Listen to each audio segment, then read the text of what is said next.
The last 4 kings of Judah came from King Josiah's family.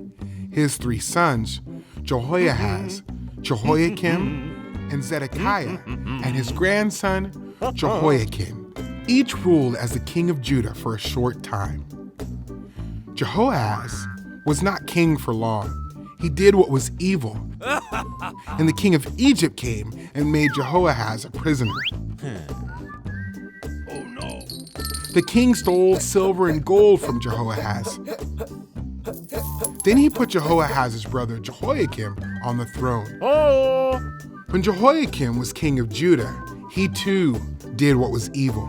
The king of Babylon attacked Jehoiakim, made him a prisoner, and took him to Babylon. The king of Babylon stole some of the things from the Lord's temple and put them in his own temple. Yeah. When Jehoiakim was taken away, his son Jehoiakim became king of Judah. Jehoiakim was king of Judah for just 3 months. He too did what was evil. The king of Babylon sent for Jehoiakim and brought him to Babylon.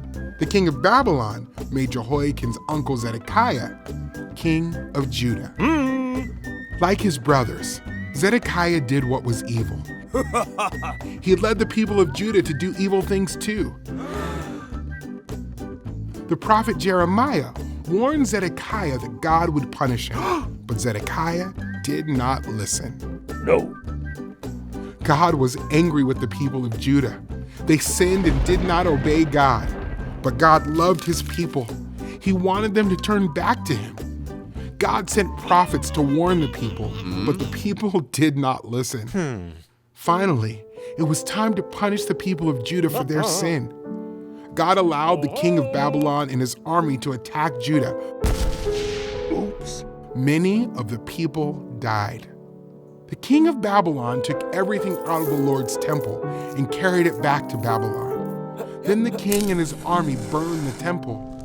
They tore down the wall around the city and burned the palaces. Anything they did not take with them was destroyed. All of the people who were still alive were taken back to Babylon. The king forced them to be slaves. Everything the prophet Jeremiah had warned about happened, just like God said it would.